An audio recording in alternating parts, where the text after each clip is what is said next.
Alright, let's go ahead and take a look at the front of the box here. It says Wi-Fi range extender and a picture. And on the right side, it says some specs. And then on the back, it shows a schematic of where the best location would be to place it. And on the left side, some buttons that are on the device itself. And on the bottom, we see some print, some serial numbers, and on the top, it says Netgear. Okay, I wanted to go through that quickly because the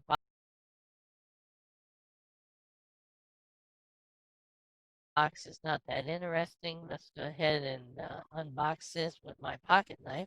Cut the side here and open this up and pop out the carton. And the first thing out is going to be the quick start manual. We'll get back to that later. Put that to the side and let's go ahead and pull the device itself out and unwrap it quickly here.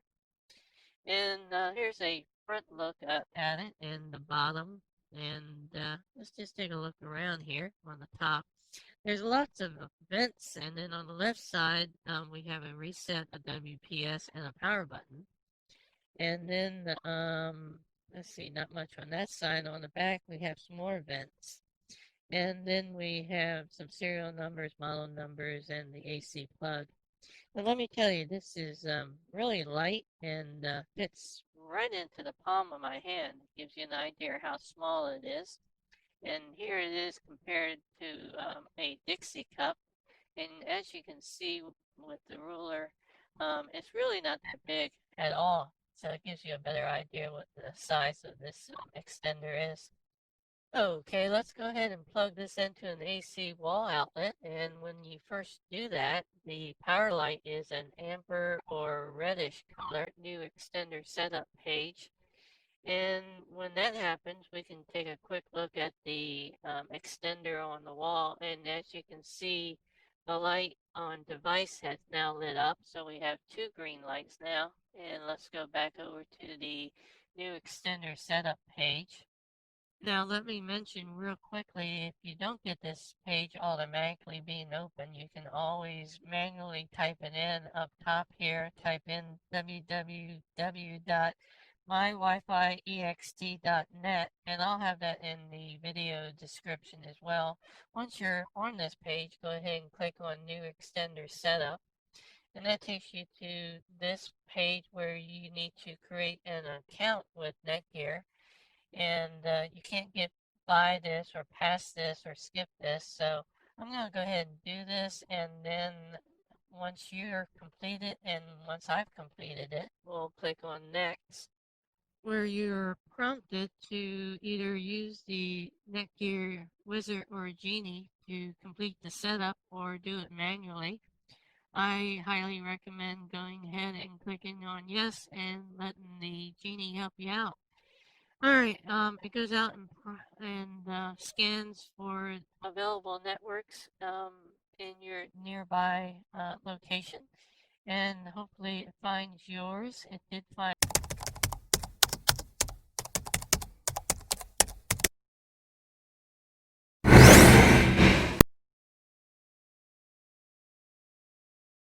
mine, and mine is CenturyLink.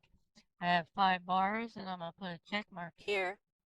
And let me mention that this Wi-Fi extender does support dual band, 2.4 and 5 gigahertz.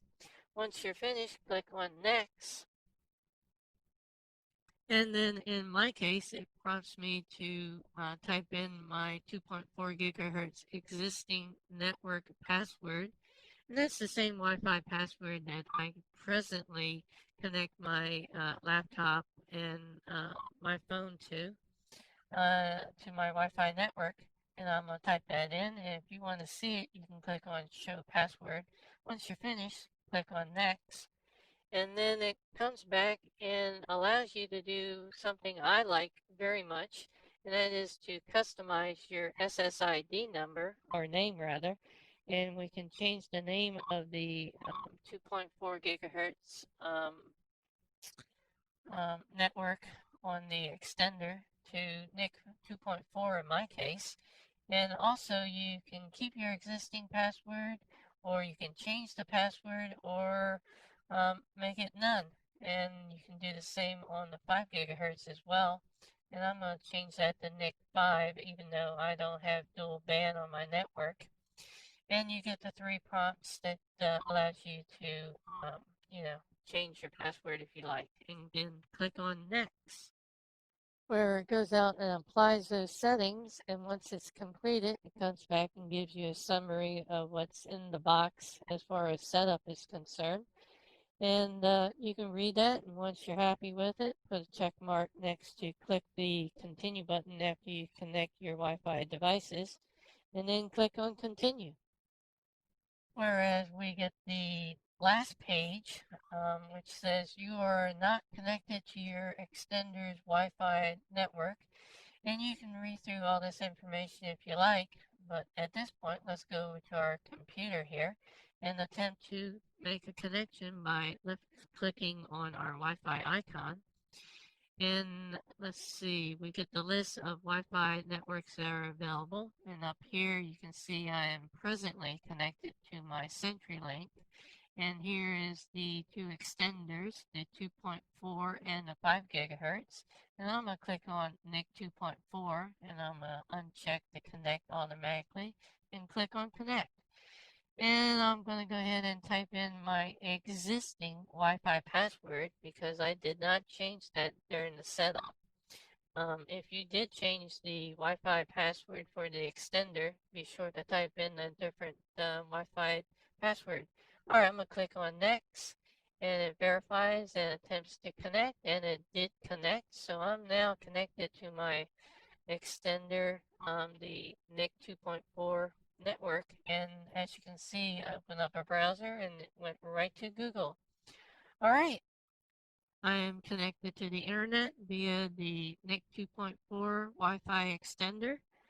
And before we leave, let me show you what the Wi-Fi extender presently is looking like when it's plugged into the wall outlet here. And all 4 lights, the power light, the router, the device, and the WPS are all lit green. Okay, that's the end of this video. Subscribe if you like, and leave a like if you like.